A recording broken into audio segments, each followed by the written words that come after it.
and welcome to Chapter 5, where we'll be discussing the sources of American law. The law of England was the model for American judges and legislators after the colonies declared independence from England in 1776, but of course it's been modified over time to suit conditions unique to America. This lecture will first cover the nature of law, and second examine traditional law and its significance in the American legal system. Next we'll focus on other sources of American law: constitutional law, statutory law, and administrative law. The lecture will conclude with a discussion of national and international law. We'll discuss the court system in our lecture in Chapter 6. Let's talk about the framework of American law. I'm often asked the question, what is law? There is no one answer to the question of what law is, because how law is defined depends on the speaker's personal philosophy about morality, ethics, and truth. Generally speaking, though, law is defined as a body of rules established and enforced by the controlling authority, which in this case is the government of any given society. All laws, regardless of how they are created, establish rights, duties, and privileges consistent with the values and beliefs of the society or the society's rulers. Law provides the stability, predictability, and continuity that is the essential framework for all civilized societies. As a result, citizens know the penalties that will be imposed if they commit wrongful acts, and the compensation they may receive for their injuries. Primary sources of law are the sources that establish or contain the law. These sources include case and common law doctrines, the United States Constitution and those of the various states, statutes including laws passed by Congress, state legislators, and local governing bodies, regulations created by administrative agencies such as the FDA, that's the Food and Drug Administration, state insurance commissions, and finally treaties with other nations, which are also primary sources of law, although most legal practitioners do not deal with them directly on a day-to-day basis. Secondary sources of law are books and articles that summarize, synthesize, and explain the primary sources of law. Examples of these include legal encyclopedias, treatises, articles in law reviews, and compilations of law. Courts may refer to secondary sources for guidance in interpreting and applying the primary sources of law. English common law was a body of general rules that applied throughout the English realm. In deciding case law, judges attempt to be consistent by basing their decisions on principles from earlier cases. Each decision becomes part of the law on the subject and serves as a legal precedent. The use of precedent eventually became a cornerstone of the common law system and formed a doctrine called stare decisis. This is a Latin word which means to stand by things decided. Under the doctrine, judges are obligated to follow the precedents established by their own courts or higher courts within their jurisdiction. These precedents are called binding authorities. Binding authority is any source of law that a court must follow when deciding a case, including constitutions, statutes, regulations that cover the issue being decided, and court decisions that are controlling precedents within the jurisdiction. When no binding authority exists, court will often review persuasive precedents, which are precedents decided in similar cases in other jurisdictions. Stare decisis has many useful functions. It provides efficiency, consistency, stability, and predictability in our legal system. Occasionally, courts will depart from precedent if the precedent is based on a clearly erroneous application of the law, or if the political and cultural environment has changed so significantly that the precedent is wrong. Take, for instance, Brown v. Board of Education of Topeka. This is an example of a case in which the U.S. Supreme Court departed from precedent. Occasionally, there is no precedent on which to base a decision. For example, when a case involves a new technology. These are called cases of first impression. When deciding these types of cases, courts must consider the following factors. 1. Legal principles and policies underlying previous court decisions or existing laws. 2. Fairness. 3. Social values and customs. 4. Public policy, a governmental policy based on widely held societal values. And 5. Data and concepts drawn from the social sciences. An example of a case of first impression given in the text is In re Baby M. In the early English king's courts, known as courts of law, the remedies that could be granted were restricted to land, items of value, and money. These remedies became known as remedies at law. Parties who wanted a remedy other than an economic one could not be helped by the courts of law. These parties petitioned the king for relief and were assigned to the king's advisor, the chancellor, the head of the church and the keeper of the king's conscience, so to speak. When the chancellor thought that the claim was a fair one, for which there was no adequate remedy at law, he would create a new remedy called a remedy in equity. This led to the establishment of the courts of chancery, today called the courts of equity. Equity is the branch of law founded on notions of justice and fair dealing, seeking to supply a remedy when there is no adequate remedy available at law otherwise. Today, courts of equity and courts of law have been merged so that one court can award both legal and equitable remedies. Courts are guided by equitable principles and maxims when deciding equity cases. Today's courts can award both legal and equitable remedies. When a court orders a party to do or not to do something as a part of a remedy, it is providing an equitable remedy.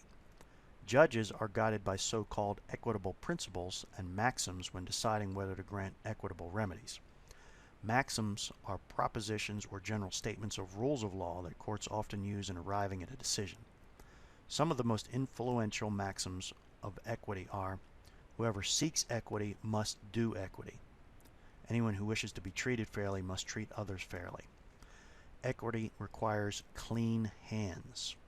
The plaintiff must have acted fairly and honestly. Equity will not suffer a right to exist without a remedy. Equity values substance over form. In other words, it's more concerned with the fairness and justice than with legal technicalities. Finally, equity aids the vigilant, not those who sleep on their rights. Individuals who fail to assert their rights within a reasonable time will not be helped. The last maxim listed above has evolved into the equitable doctrine of laches. The doctrine of laches encourages people to bring lawsuits while evidence is still fresh. The most important equitable remedies available when the court determines that the remedy at law is inadequate are specific performance, which is in order to perform what was promised in a contract, usually granted where unique goods are involved, and injunction. Injunction is a court order directing the defendant to do or refrain from doing a particular act. The common law consists of rules of law announced in previous court decisions. Federal and state courts frequently interpret and enforce constitutional provisions, statutes, and regulations. The American Law Institute, sometimes called ALI for short, drafted and published compilations of the common law called Restatements of the Law. The restatements, as they're known, summarize and clarify common law rules and principles. Terminology of case law is important. First, let's look at case titles. The name or style of a case gives the names of the parties to the lawsuit. For example, Baranski versus Pareto includes the parties' surnames. The V stands for versus. The plaintiff's name appears first. However, if the case is being appealed, some appellate courts place the appellant's name first. The citation indicates in which reporter the case can be found and gives the volume number and page number. For example, 251 KAN 728 means that the case can be found in volume 251 of the Kansas Reports on page 728. The parties to a lawsuit are the plaintiff, or the one who initiates the lawsuit, and the defendant, one against whom the lawsuit is brought. Judges and justices. These are the titles given to judges in different courts. Justice is the formal title given to U.S. Supreme Court members and also usually given to a Court of Appeals judge. In a trial court, a case is heard by one judge. In an appeals court, normally a panel of 3 or more judges or justices sits on the bench. An opinion contains a brief procedural history of the case, a summary of the relevant facts, the court's reasons for its decision, the rules of the law that apply, and the judgment.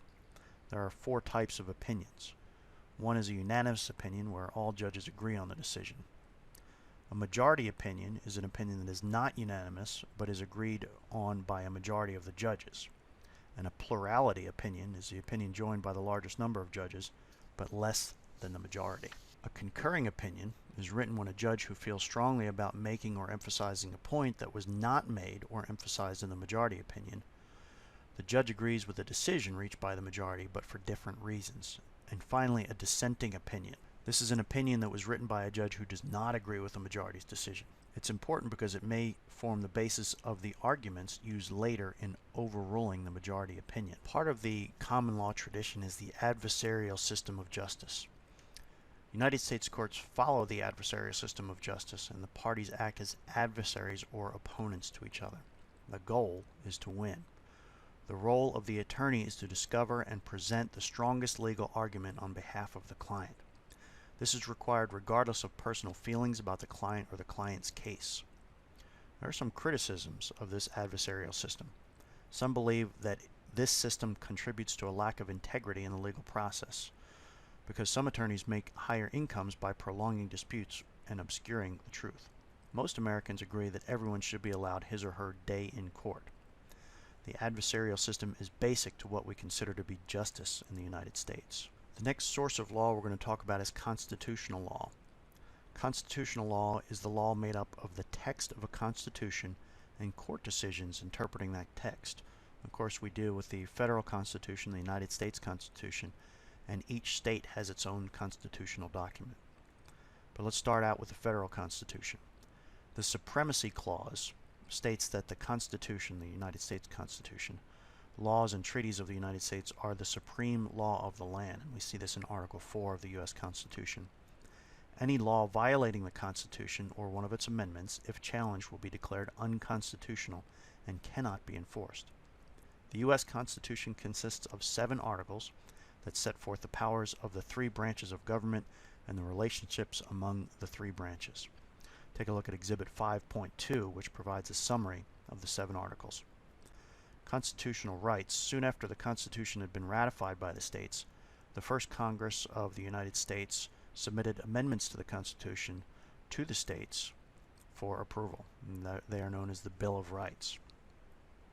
The first 10 amendments to the U.S. Constitution are known as the Bill of Rights. They were adopted in 1791 as a series of protections for individuals and, in some cases, business entities. Following is a list of protections guaranteed by the Bill of Rights. The First Amendment guarantees freedom of religion, speech, and the press, and the rights to assemble peaceably and to petition the government. The Second Amendment guarantees the right to keep and bear arms. The Third Amendment prohibits in peacetime the lodging of soldiers in any house with the owner's consent. The Fourth Amendment prohibits unreasonable searches and seizures of persons' property. The Fifth Amendment guarantees the rights to indictment by a grand jury and due process of law, and prohibits self-incrimination and double jeopardy. The Fifth Amendment also prohibits the taking of private property for public use without just compensation. The Sixth Amendment guarantees the accused in a criminal case the right to a speedy and public trial by an impartial jury and the right to counsel. The accused has the right to cross-examine witnesses against him or her and to solicit testimony from witnesses in his or her favor. The Seventh Amendment guarantees the right to a trial by jury in a civil case involving at least $20. The Eighth Amendment prohibits excessive bail and fines and cruel and unusual punishment. The Ninth Amendment establishes that people have rights in addition to those specified in the Constitution, and the Tenth Amendment establishes that those powers neither delegated to the federal government nor denied to the states are reserved to the states. Originally, the Bill of Rights limited only the powers of the national government. However, today most of the rights set forth in the Bill of Rights apply to state governments as well. The rights secured by the Bill of Rights are not absolute. Ultimately, it is the U.S. Supreme Court that gives meaning to our constitutional rights and determines their boundaries. Courts balance the right to free speech, freedoms granted by the Constitution. For example, courts must balance the rights and freedoms granted by the Constitution. For example, even though the First Amendment guarantees the right to free speech, we are not, in fact, free to say anything we want. You can't cry fire in a crowded theater, for instance. The Internet has raised new problems for the courts with regard to free speech. For example, the Communications Decency Act of 1996 and Child Online Protection Act, both of which were struck down by the Supreme Court. As I said, each state has its own constitution, and it sets forth the organization, powers, and limits of the state government. The 10th Amendment to the U.S. Constitution reserves all powers not granted to the federal government to the states. State constitutions are supreme within states' borders unless they conflict with the U.S. Constitution. Think back to the Supremacy Clause. Our next source of law is statutory law. Statutes are the laws enacted by legislative bodies at any level of government. They are a major source of law. The body of written laws created by the legislature is generally referred to as statutory law. Federal statutes are laws that are enacted by the U.S. Congress. Any law including a federal statute that violates the U.S. Constitution, will be struck down. Examples of federal statutes that will be covered in subsequent chapters include laws protecting intellectual property rights in Chapter 15, statutes prohibiting employment discrimination in Chapter 18, environmental protection statutes in Chapter 19, and consumer protection statutes in Chapter 14. In the federal system of government, the national government and the state governments share sovereign power. The President of the United States was declared to be the nation's chief executive and commander-in-chief of the armed forces. The states were given the right to control commerce within state borders and exercise powers to protect public health, safety, morals, and general welfare. To protect citizens from the national government, the Constitution divided the national government's powers among three branches. This is known as the separation of powers doctrine. The three branches are the legislative branch, or Congress, which makes the laws, the executive branch, which is the President, and he enforces the laws, and the judicial branch, which is the Supreme Court, and they interpret the laws. This is a system of checks and balances because each branch performs a separate function, and no branch may exercise authority over another branch. Each branch has some power to limit the actions of the two other branches. Briefly, let's talk about the federal lawmaking process. Each law begins as a bill either in the House of Representatives or the Senate. The bill is referred to a committee and subcommittees. Either it dies or it is approved and then scheduled for debate on the floor. Once the President signs the bill, it becomes law. During this process, bills are identified by a number. In the House, the number is preceded by HR. In the Senate, the number is preceded by S. When a bill is signed into law by the President, it becomes a slip law and is then assigned a public law number, or a PL number. At the end of the congressional term or session, the statute is published in the session laws. Ultimately, is included in the United States Code.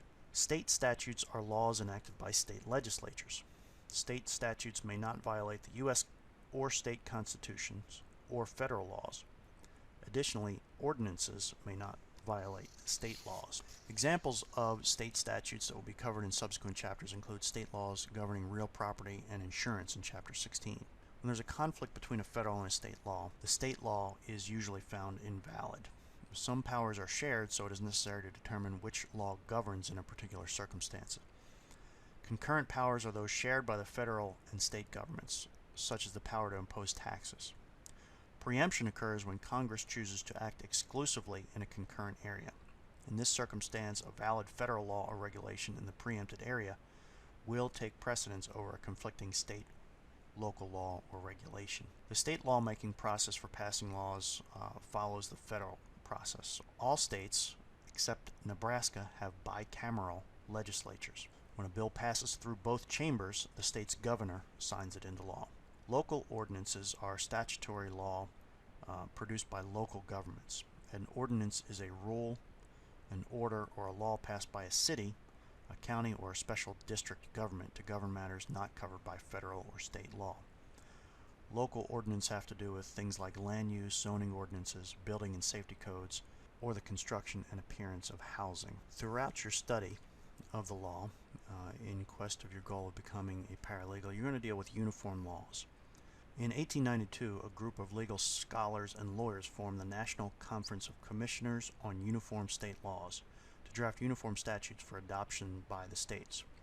These were intended to counter problems arising for businesses from conflicting state statutes for rapidly developing trade among the states. Adoption of uniform laws is a state matter. Once adopted, the Uniform Act becomes part of the statutory law of that state. One example is the Uniform Commercial Code. This has been adopted by all 50 states. It provides a uniform set of rules for commercial transactions and sales contracts. Now, uniform laws are not the law in any state. They are simply a model upon which the state legislature can build. Once adopted, the law becomes the law of that state. Our next source of law is administrative law. This is another important source in American law and consists of the rules, orders, and decisions of administrative agency. An administrative agency is a federal, state, or local government agency established to perform a specific function, such as the regulation of food sold to consumers. Examples of federal administrative agencies include the EPA, or the Environmental Protection Agency, the Food and Drug Administration, the FDA, or the Federal Trade Commission, the FTC. Administrative agencies exist at the state and local levels as well. Federal agency regulations, as you might guess, take precedence over conflicting state regulations. Agencies are a construct of legislatures, so in other words, the federal Congress delegates implementation and enabling legislation for an agency, provides it with a name, a purpose, a composition, and powers. One function of administrative agencies is rulemaking. It refers to creating or modifying rules of regulation that deal in that area of the administrative law. Most rulemaking procedures involve 3 steps. The agency must give public notice of the proposed rulemaking proceedings. It must, following this notice, allow time for interested parties to comment in writing on the proposed rule. And finally, the last step is writing the final rule and its publication in the Federal Register. In addition, after investigating a suspected rule violation, an agency may take administrative action. These actions are usually taken at an administrative law hearing, which is a trial-like hearing, and they have the ability to adjudicate rule violations. Our final source of law is national and international law. Many cases now brought before U.S. courts relate to issues involving foreign parties or governments due to global business and activity. Laws of other nations and international doctrines or agreements may affect the outcome of these cases. Start out talking about national law, and by national law I mean not just the law of the United States, but of any nation around the country. National law, of course, is the law of a particular nation. Laws of nations differ because of unique cultural, historical, economic, and political backgrounds.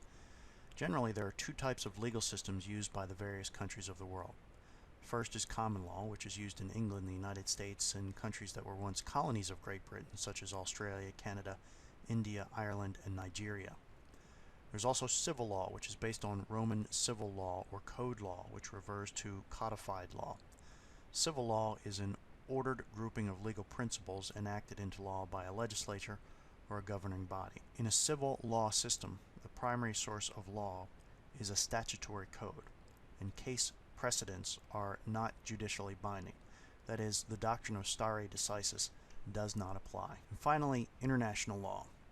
International law can be defined as a body of written and unwritten laws observed by independent nations and governing the acts of individuals as well as governments. National law can be enforced by government authorities, whereas international law is enforced primarily for reasons of courtesy and expediency. Treaties are traditional sources of international law, which include the customs that have been historically observed by nations in their dealings with each other. These are agreements between 2 or more nations that create rights and duties binding on the parties to the treaty, just as a private contract may be used to create rights and duties binding on the parties to a contract. Keep in mind these are bilateral agreements. As their name implies, they occur when 2 nations form an agreement that will govern their relations with one another. There are also multilateral agreements, which are formed by several nations, more than just 2. In summary, the law has been defined and has changed over time. It consists of a body of rules of conduct established and enforced by the controlling authority of a society, whatever that society might be. We talked about 4 primary sources of American law. Case law, which consists of the decisions issued by judges in cases that come before the court. We understand that if no precedent exists, the court considers the matter as a case of first impression. We learned that the common law governs all areas of law not covered by statutory law. Constitutional law is all law that is based on the provisions in the U.S. Constitution and the various state constitutions. Statutory law consists of all laws enacted by federal Congress, state legislature, or municipality. Administrative law consists of the rules, regulations, and decisions of administrative agencies at all levels of government. I hope this lecture has been of some use to you. You should be able to find your assignment in the appropriate